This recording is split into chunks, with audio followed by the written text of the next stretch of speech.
Everyone, अभी के समय एमबीए करने का मतलब है 3 साल, 2 साल की पढ़ाई और 1 साल की प्रिपरेशन करना, 35 लाख रुपए की फीस देना और अभी खराब वर्क लाइफ बैलेंस और एआई ले ऑफ की खबरें तो जैसे आम हो गई हैं। इसलिए बहुत ही जरूरी है अपनी स्पेशलाइजेशन को सोच समझदारी के साथ चुनना। सबसे अच्छी स्पेशलाइजेशन कौन सी है? Finance, sales and marketing, product management, operation management, consulting या फिर एनालिटिक्स। इसको हम 2 हिस्सों में समझेंगे। पहले हिस्से में मैं आपको आईआईएम अहमदाबाद, जो कि हमारे देश का टॉप मैनेजमेंट कॉलेज है, उसकी प्लेसमेंट रिपोर्ट को समझाऊंगी। तो कितने पैसे मिलते हैं हर फील्ड में, हम उसको समझेंगे। और दूसरे हिस्से में मैं हर एक फील्ड के अंदर में आपका क्या काम होता है, आप कौन सी स्किल्स डेवलप करते हैं, वर्क लाइफ बैलेंस कैसी होती है, आपका ग्रोथ कैसा होगा और एआई का क्या इम्पैक्ट है वो समझाऊंगी। मैंने अपनी एमबीए एक्सेलराई जमशेदपुर से की है और मैंने सेल्स एंड मार्केटिंग, कंसल्टिंग और अब एआई में काम किया है। वीडियो बहुत लंबी होगी, लेकिन आपको पेन एंड पेपर लेके बैठना है और अच्छे से हर फील्ड को समझना है। तो स्टार्ट करते हैं। ये है आईआईएम अहमदाबाद का प्लेसमेंट रिपोर्ट। यहाँ पे 2 टेबल हैं। पहले टेबल में टोटल गारंटीड कैश कंपोनेंट है, यानी कि ये अमाउंट तो आपको डेफिनेटली मिलने वाला है। साथ ही बच्चों को और इंकरेज करने के लिए, काम करवाने के लिए एक वेरिएबल कंपोनेंट ऐड किया जाता है, जो कि आपकी परफॉर्मेंस के हिसाब से आपको दिया जाता है। और अगर आपका परफॉर्मेंस बिल्कुल ही बेस्ट है तो फिर आप कितना ज्यादा कमा सकते हैं, उसके लिए दूसरा वाला टेबल है। हम यहाँ पे कंपेयर करने के लिए मीडियन का इस्तेमाल करेंगे, क्योंकि इसमें पता चलता है कि ज्यादातर बच्चों को क्या अमाउंट मिला था, जबकि मीन अगर आपका जो मैक्सिमम है वो बहुत ज्यादा है तो उस वजह से थोड़ा डिस्टॉर्ट हो जाता है। तो जैसे फाइनेंस की अगर हम बात करें तो हमारा मैक्सिमम जो है वो 65 लाख गया है। सबसे हाईएस्ट प्लेसमेंट फाइनेंस के अंदर में ही होती है। लेकिन अगर हम मिनिमम बात करें तो हमारा मिनिमम भी फाइनेंस के अंदर में है। इस वजह से हमारा जो मीन है वो 33 लाख रुपए दिखाई दे रहा है, लेकिन जो हमारा मीडियन है वो 29 लाख रुपए ही है। तो अगर हम मीडियन के हिसाब से देखें तो हमारा सबसे ज्यादा जो है वो एनालिटिक्स के अंदर में है, क्योंकि हर एक कंपनी डेटा को अब ज्यादा प्रेफर करने लगी है, लेकिन वो रोज ज्यादा इंजीनियरिंग कॉलेजेस को जाते हैं। हालांकि अभी जब एनालिटिक्स में एआई और अच्छा होने लगेगा तो फिर मैनेजमेंट स्किल की ज्यादा जरूरत होगी और एनालिटिक्स की जो फील्ड है वो और ग्रो करेगी। यहाँ पे आपको और बच्चे दिखाई देने के लिए मिलेंगे। फिर हमारा आता है कंसल्टिंग। कंसल्टिंग में हमारा मीडियन भी सबसे ज्यादा है, हमारा मीन भी सबसे ज्यादा है और हमारे सबसे ज्यादा बच्चे भी कंसल्टिंग में ही गए हैं। और फाइनेंस आता है उसके बाद, जहां पे हमारा मीडियन जो है वो 29 लाख रुपए। हालांकि मीन ने ज्यादा है कंसल्टिंग से फाइनेंस, लेकिन मीडियन वाइज कंसल्टिंग टॉप पे है, फिर हमारा फाइनेंस आता है। फिर हमारी प्रोडक्ट मैनेजमेंट और ऑपरेशन मैनेजमेंट की जॉब्स आती हैं। साथ ही हमारा स्ट्रैटेजी रोल्स भी है, जो कि हमारे कंसल्टिंग रोल्स की तरह ही होता है। प्रोडक्ट मैनेजमेंट की रोल्स में अगर आप देखेंगे तो वेरिएबल कंपोनेंट भी सबसे ज्यादा है, क्योंकि ये हाई टेक कंपनीज के अंदर में होता है, जिसमें ई सॉप्स दिए जाते हैं, जैसे कि अमेजॉन, माइक्रोसॉफ्ट और ऐसी कंपनियां। अगर हम ऑपरेशन की बात करें तो अभी हमारे रोल्स थोड़े से कम है। और अगर सबसे लो पेइंग की अगर हम बात करें तो हमारा जनरल मैनेजमेंट और सेल्स एंड मार्केटिंग का रोल आता है, क्योंकि यहाँ पे फ्रेशर्स को हायर किया जाता है, यानी कि आपकी वर्क एक्सपीरियंस नहीं थी एमबीए करने से पहले, तो फिर आपको ऐसे रोल्स मिलते हैं। पे भी थोड़ी कम होती है। तो ऑर्डर वाइज हमारा रहेगा कंसल्टिंग, फाइनेंस, प्रोडक्ट मैनेजमेंट, फिर स्ट्रैटेजी रोल्स हमारी, फिर हमारा सेल्स एंड मार्केटिंग और जनरल मैनेजमेंट। ये जो सारी सैलरीज हैं बहुत ही अच्छी हैं, और अगर आप ऐसी सैलरीज को पाना चाहते हैं तो आपको एक टॉप एमबीए कॉलेज में अपना दाखिला लेना पड़ेगा। और उसके लिए तैयारी करने का सबसे अच्छा तरीका है एमबीए वाला, जो कि आज के हमारे वीडियो के पार्टनर भी हैं। एमबीए वाला के बच्चों ने 2025 में बहुत ही अच्छा रिजल्ट अचीव किया है, जहां पे हमारे 99.95, 99.93 और 99.84 जैसे परसेंटाइल अचीव किए हैं बच्चों ने।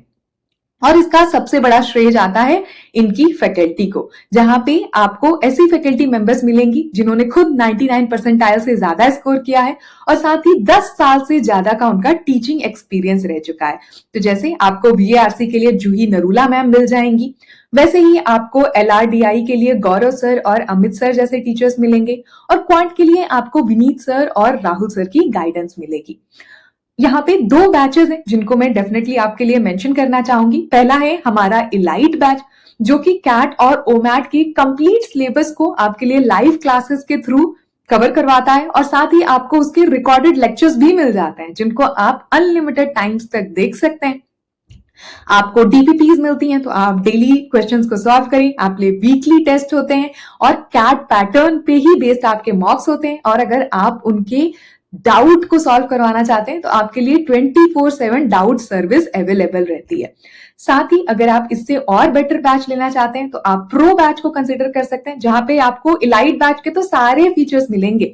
उसके साथ साथ आपको 1-to-1 मेंटरशिप, कंप्लीट बुक्स भी मिलेंगे, आपको फुल टेस्ट सीरीज मिलेगी, अनलिमिटेड प्रैक्टिस होगी आपकी, और आपको 2026 के सारे बैचेस का एक्सेस मिलेगा। साथ ही आपकी जीडीपीआई, वैट, एसओपी सबका कवर करवाया जाएगा। और अगर आप एक अमेजिंग बैच को देखना चाहते हैं जहां पे सारे फीचर्स और कुछ एक्स्ट्रा फीचर्स हो, तो आपको इन्फिनिटी प्रो बैच को कंसिडर करना है, जहां पे बाकी सारे फीचर्स के साथ साथ आपको ऑफलाइन टेस्ट सेंटर मिलते हैं 200 से ज्यादा शहरों में। तो आपको बिल्कुल कैट एग्जाम के एक्सपीरियंस के जैसा प्रैक्टिस करने का मौका मिलेगा। साथ ही आपको आईआईएम के एलुमनाइज के साथ 1-to-1 मेंटरशिप मिलती है, वो भी 1 महीने में 5 सेशन। तो आपका जो प्रोग्रेस है वो ट्रैक पे है कि नहीं, आपको क्या चेंज करना चाहिए, उस हिसाब से आप खुद को इम्प्रूव कर सकते हैं। हालांकि ये सारी जो कॉस्ट है वो इन सारे फीचर्स के हिसाब से बहुत ही अच्छी है, लेकिन अगर आप मेरा कूपन कोड ITM500 इस्तेमाल करते हैं तो आपको एडिशनल डिस्काउंट मिल जाता है इसके ऊपर में, और आप एक बहुत अच्छी प्राइस पे अमेजिंग फीचर्स को अपने लिए अवेल कर सकते हैं और बहुत ही अच्छी सैलरीज को पा सकते हैं टॉप MBA कॉलेज में जाने के बाद। मैंने सारी लिंक डिस्क्रिप्शन बॉक्स में और पिन कमेंट में आपके लिए अटैच कर दी है। अब हम हर एक फील्ड को डिटेल में समझेंगे। सबसे पहले हम कंसल्टिंग को समझते हैं। कंसल्टिंग में आपका काम होता है क्लाइंट की प्रॉब्लम को समझना और उनको सॉल्यूशन देना। तो मैंने 1.5 साल के लगभग कंसल्टिंग में काम किया है। मैं आपको एक उदाहरण देके समझाती हूँ। तो जैसे टाटा में टाटा नेक्सॉन की सेल्स डिक्रीज कर रही है, तो उन्होंने एक कंसल्टिंग कंपनी को हायर किया, जैसे कि उन्होंने मैकेंजी को हायर कर लिया अपनी इस प्रॉब्लम को सॉल्व करने के लिए। अब इस प्रोजेक्ट का बजट जितना बड़ा होगा उस आधार पे मैकेंजी अपनी टीम को भेजेगी। लगभग 1 साल के प्रोजेक्ट होते हैं जिसमें आपको सब कुछ समझना पड़ेगा। तो आपको कॉम्पिटिटर एनालिसिस करनी पड़ेगी, मार्केट रिसर्च करना पड़ेगा, ब्रांड पोजिशनिंग को समझना पड़ेगा, फाइनेंस को समझना पड़ेगा, प्रोडक्शन लाइन को समझना पड़ेगा। हर एक एंगल से इस प्रॉब्लम को एनालाइज करके और फिर अपर मैनेजमेंट को आपको रिकमेंडेशन देने होंगे। तो आपको बहुत सारी स्किल्स यहाँ पे डेवलप करने के लिए मिलेंगी। और सबसे अच्छी बात है, क्योंकि आप डायरेक्टली एग्जीक्यूटिव्स के साथ, अपर मैनेजमेंट के साथ डील कर रहे हैं, तो यहाँ पे आपकी कम्युनिकेशन और प्रेजेंटेशन स्किल्स बिल्कुल ही टॉप नॉच हो जाती है। इस वजह से जो एग्जिट अपॉर्चुनिटीज होती हैं, यानी कि आप जब कंसल्टिंग को छोड़ेंगे तो आपके पास बहुत अच्छी अपॉर्चुनिटीज आएंगी। वर्क लाइफ बैलेंस यहाँ पे बहुत खराब होता है, क्योंकि आपको 1 साल के अंदर में एक नई कंपनी को पूरी तरह से समझना है, प्रॉब्लम को डाइसेक्ट करना है, रिकमेंडेशन देने हैं और इम्प्लीमेंट करके भी दिखाना है। साथ ही बहुत ही हाई स्टेक प्रोजेक्ट होते हैं, क्योंकि अगर मैकेंजी इस प्रोजेक्ट को डिलीवर नहीं कर पाती है टाटा के साथ, तो शायद टाटा अपनी कोई भी नेक्स्ट प्रोजेक्ट मैकेंजी को नहीं देगा। तो सारे जो भी फ्यूचर रिलेशंस रहते हैं वो कंप्लीटली प्रोजेक्ट के ऊपर में डिपेंडेंट होते हैं और बहुत ज़्यादा प्रेशर रहता है ऊपर के लेवल से आपको बिल्कुल ही करेक्ट डिलीवरी देने के लिए। तो डेली आप 12 से 14 घंटे काम कर रहे होंगे और बहुत सारी केसेस में आपको ट्रैवल भी बहुत करना पड़ता है, यानी कि आपको क्लाइंट साइट पे जाना पड़ेगा, आपको बाकी जगह रिसर्च करने के लिए जाना पड़ेगा। तो आपका ट्रैवल बहुत ज़्यादा यहाँ पे होता है। लगभग लोग 5 दिन यहाँ पे हफ्ते के ट्रैवल कर रहे होते हैं। हालांकि सब कुछ पेड होता है और बहुत ही अच्छी आपको फैसिलिटीज़ मिलती हैं। 5 स्टार होटल में रुकना और बहुत ही बिजनेस क्लास के अंदर में ट्रैवल करना, आपको हर एक सुविधा यहाँ पे मिलेगी। अब समझते हैं कि एआई का यहाँ पे क्या इम्पैक्ट होगा। तो एआई जो रिसर्च का काम है, जो एनालिटिक्स एनालिसिस का काम है, इसको करने के अंदर में काफ़ी अच्छा है।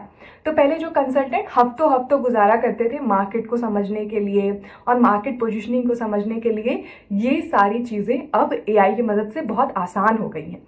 इसलिए बहुत सारी कंसल्टिंग कंपनी में ले ऑफ भी हो रहे हैं। तो जैसे आपने मैकेंजी की एक खबर सुनी होगी जहाँ पे उन्होंने 10% स्टाफ को ले ऑफ कर दिया। एटी करनी के अंदर में भी सिमिलर सिचुएशन थी। एक्सेंचर ने 20,000 लोगों को ले ऑफ किया। तो यहाँ पे थोड़ी रिक्वायरमेंट कम हो रही है, क्योंकि आप एज अ कंसल्टेंट केवल एक डायरेक्शन के अंदर में चीज़ों को समझ सकते हैं। लेकिन जो एआई है उसको दुनिया की हर डेटा की नॉलेज है, तो वो काफ़ी मल्टी डायमेंशनल वे में सोच के आपसे जनरली बेटर सॉल्यूशंस को रिकमेंड कर सकती है। लेकिन यहाँ पे कम्युनिकेशन और जो प्रेजेंटेशन स्किल्स है वो कंप्लीटली ह्यूमन की है, तो आप वहाँ पे अपनी स्ट्रेंथ को बिल्ड कर सकते हैं। साथ ही अगर आप बहुत सालों तक इंडस्ट्री के अंदर में काम करते हैं तो आपको ऑन ग्राउंड कैसे इम्प्लीमेंटेशन होता है उसकी ज़्यादा नॉलेज रहेगी और आप ज़्यादा वैल्यूएबल होंगे। साथ ही कंसल्टिंग का जो बिजनेस है वो क्लाइंट के बिजनेस के ऊपर में डिपेंड करता है। अगर टाटा का खुद का सेल डिक्रीज हो रहा है काफ़ी ज़्यादा और उनकी प्रॉफिटेबिलिटी अफेक्टेड है, तो शायद उनके पास इतने पैसे ही नहीं होंगे कि वो बाहर से एक कंसल्टिंग कंपनी को हायर करे इतनी महंगी अपने सॉल्यूशन के लिए। हो सकता है कि वो इंटरनली ही एक टीम बना के अपनी प्रॉब्लम को सॉल्व करने की कोशिश करें। तो कंसल्टिंग में जो भी प्रोजेक्ट आते थे उसमें भी काफ़ी ज़्यादा डिक्रीज हुआ है। जब इकोनॉमी रिकवर करेगी, प्रोजेक्ट्स बढ़ेंगे, तो फिर कंसल्टेंट्स की डिमांड बढ़ेगी, लेकिन अभी उसमें थोड़ा सा ब्लॉकर है, थोड़ा सा समय है। अब हम समझते हैं सेल्स एंड मार्केटिंग को। तो मैंने अपनी करियर की शुरुआत सेल्स एंड मार्केटिंग से की थी। यहाँ पे आपके लिए शुरुआती दिनों में बहुत कुछ होता है सीखने के लिए। ज़्यादातर कंपनियों में आपको शुरुआती दिनों में सेल करवाया जाता है ताकि आप कंज्यूमर की साइकोलॉजी को ग्राउंड पे जाके समझ सकें। और जब 2-3 साल आप वहाँ पे बिता लेते हैं तो फिर आपको ब्रांड मार्केटिंग के अंदर में पोजीशन कर दिया जाता है, क्योंकि आप अपने ब्रांड को बेटर मार्केट कर पाएंगे जब आप कंज्यूमर को ऑन ग्राउंड पे समझ के आए हैं। तो शुरुआती दिनों में थोड़ा सा आपको फील्ड पे जाना पड़ेगा, आपको दुकान जाना पड़ेगा समझने के लिए, लेकिन 2-3 साल के बाद फिर आप ऑफिस में बैठ के अपनी डेस्क जॉब कर रहे होंगे। अगर आपके पास कोई भी वर्क एक्सपीरियंस नहीं है MBA करने से पहले, तो आपके लिए सेल्स एंड मार्केटिंग की जॉब काफ़ी अच्छी साबित हो सकती है। यहाँ पे वर्क लाइफ बैलेंस जो रहता है वो काफ़ी अच्छा रहता है, खासकर जो बड़ी कंपनी है, क्योंकि उनका ऑलरेडी मार्केट के अंदर में एक ब्रांड नेम है बहुत अच्छा, एक डिमांड है, लोगों को पता है कि वो जाके हेड एंड शोल्डर ही खरीदेंगे या फिर डव का शैम्पू ही खरीदेंगे।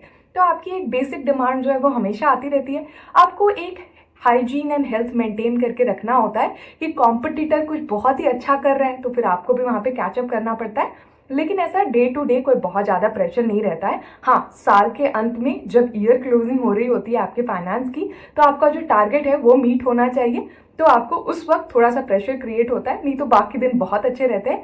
जब मैं PNG के अंदर में थी तो मेरा डेली 7 से 8 घंटे की मेरी नौकरी रहती थी, तो मैं 10 बजे जाती थी, 6-7 बजे तक अपना काम मेरा सारा कंप्लीट हो जाता था। तो बहुत ही अच्छी लाइफ थी वहाँ पे मेरी। हाँ, पैसा यहाँ पे थोड़ा कम होता है।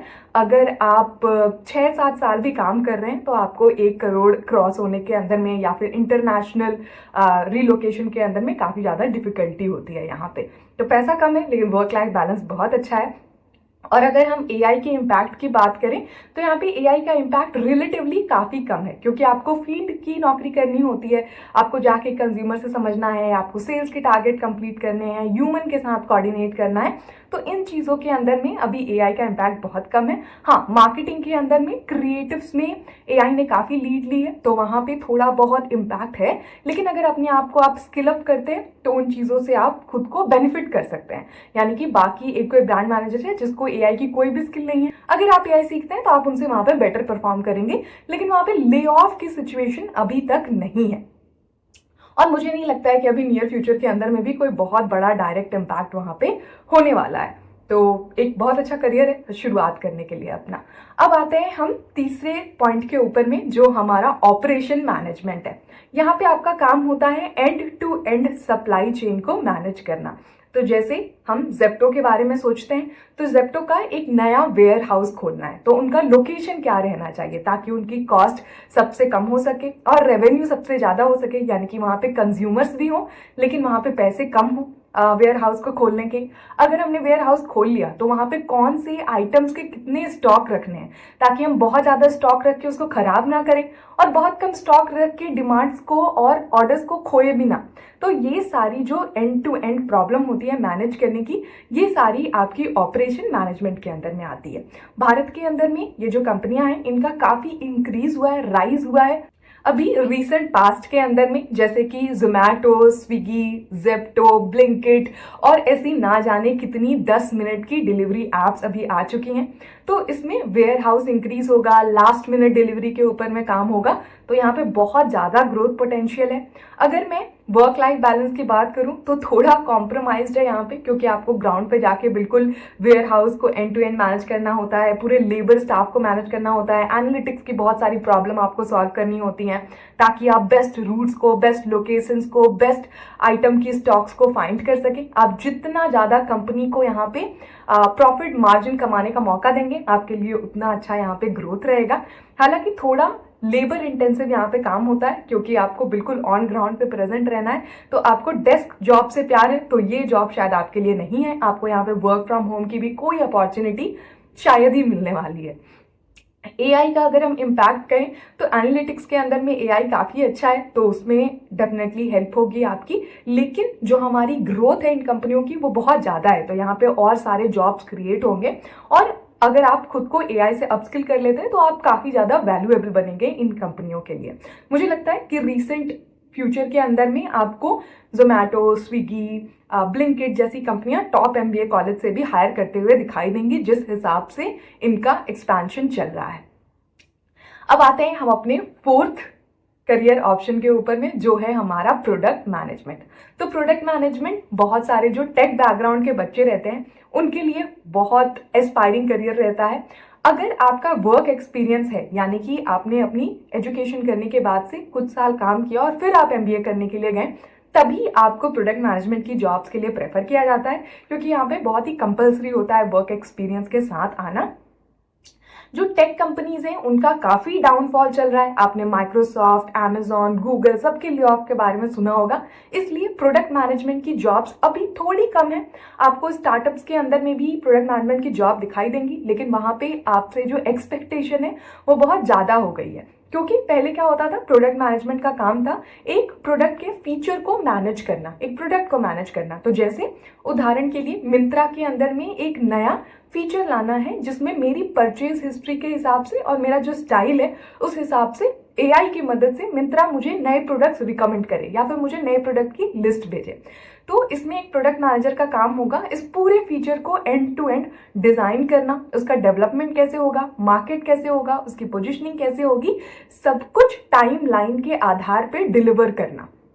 तो ना तो यहाँ पे वो खुद से कोड कर रहे हैं, ना तो खुद से डिजाइन कर रहे हैं, ना तो खुद से मार्केट कर रहे हैं, लेकिन सबकी कोऑर्डिनेशन को बना रहे हैं। तो ये मिडिल मैनेजमेंट की एक लेयर है। और अभी के समय पे जो बड़ी कंपनियां हैं वो मिडिल मैनेजमेंट को बहुत ही एग्रेसिवली कट डाउन कर रही हैं। तो आपने अमेजॉन के सीईओ की ये रिपोर्ट भी पढ़ी होगी ले ऑफ के ऊपर में, जहां पे उन्होंने साफ साफ कहा कि हम मिडिल मैनेजर्स को हटा रहे हैं। तो प्रोडक्ट मैनेजमेंट की जो जॉब्स हैं वो काफी ज्यादा अफेक्ट हुई हैं। जो स्टार्टअप्स के अंदर में प्रोडक्ट मैनेजमेंट की जॉब आपको दिखाई देती है, वहां पे आपसे एक्सपेक्ट किया जाएगा कि आप एआई की मदद से खुद से वाइब कोड करें, इन फीचर्स को खुद से डिजाइन करें, क्योंकि एआई अब डिजाइनिंग के अंदर में भी काफी अच्छा परफॉर्म कर रहा है। और मार्केटिंग के लिए भी आप ऑटोमेट करें चीजों को। तो आपके ऊपर में प्रेशर ज्यादा बिल्ड है और पैसे भी कट हुए हैं और बिग टेक के अंदर में आपको डिक्लाइन देखने के लिए मिला है। यहाँ पे मैं एक पॉजिटिव पॉइंट भी मेंशन करना चाहूंगी, जो कि है वर्क लाइफ बैलेंस का।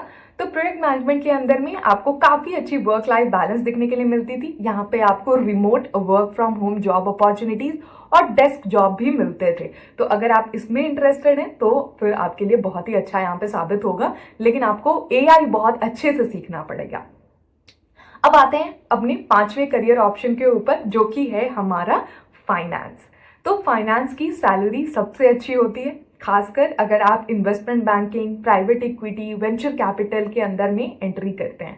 इसमें आपको इंटरनेशनल अपॉर्चुनिटीज भी मिलती हैं, खासकर हांगकांग, सिंगापुर जैसे जगहों पे आपको फाइनेंस, इन्वेस्टमेंट बैंकिंग की बहुत अच्छी जॉब अपॉर्चुनिटीज मिल सकती हैं जस्ट आफ्टर कैंपस। तो बहुत सारी ऑन कैंपस प्लेसमेंट भी इंटरनेशनल इन्हीं जॉब रोल्स की होती हैं।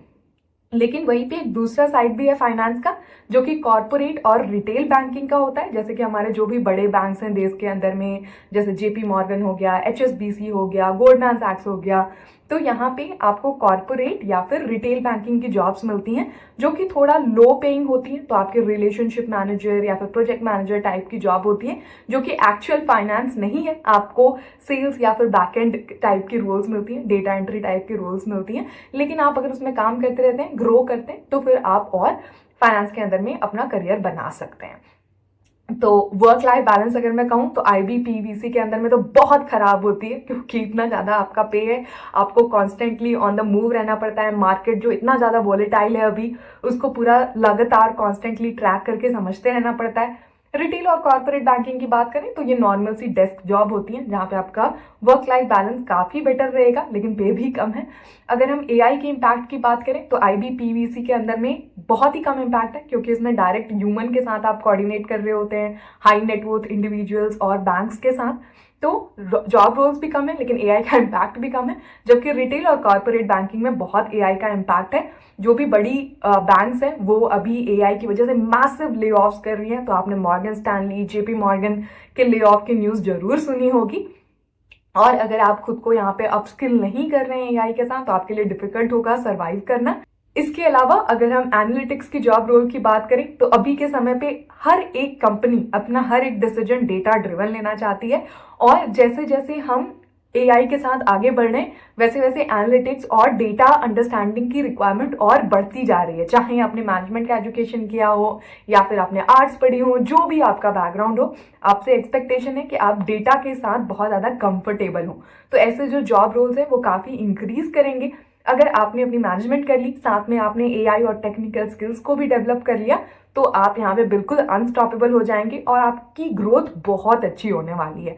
तो मैं हर एक बच्चे को सजेस्ट करूंगी कि अगर आप MBA करने जा रहे हैं तो आप डेफिनेटली टेक और डेटा के बारे में सीखें और एनालिटिक्स के अंदर में अपना करियर बनाने की अभी कोशिश करें, क्योंकि यहाँ पे बहुत ग्रोथ होने वाली है आपकी। अगर हम HR और बिजनेस डेवलपमेंट तरीके की रोल की बात करें तो यहाँ पे ह्यूमन इन्वॉल्वमेंट काफ़ी ज़्यादा होता है, इसलिए AI की वजह से थोड़ा आपको कम इम्पैक्ट देखने के लिए मिलेगा। लेकिन साथ ही जो बैकएंड वाले जो रोल्स होते थे बिजनेस डेवलपमेंट के और ह्यूमन रिसोर्स के, जहाँ पे आपको बस एम्प्लॉयज़ का डेटा मेंटेन करना पड़ता था, फाइनेंसेस थोड़े से मैनेज करने पड़ते थे, वो सारी चीज़ें अब चैटबॉट से बहुत ज़्यादा ऑटोमेट की जा रही हैं। तो यहाँ पे जो बैकएंड वाला रोल था उसमें आपको बहुत ले ऑफ्स दिखने के लिए मिलेंगे। जो डायरेक्ट ह्यूमन को मैनेज करते थे वो चीज़ें अभी भी सही रहेंगी। तो आपको खुद को यहाँ पे बहुत ज़्यादा अपस्किल करने की ज़रूरत है। और that's pretty much about it. Hope it was helpful. All the best.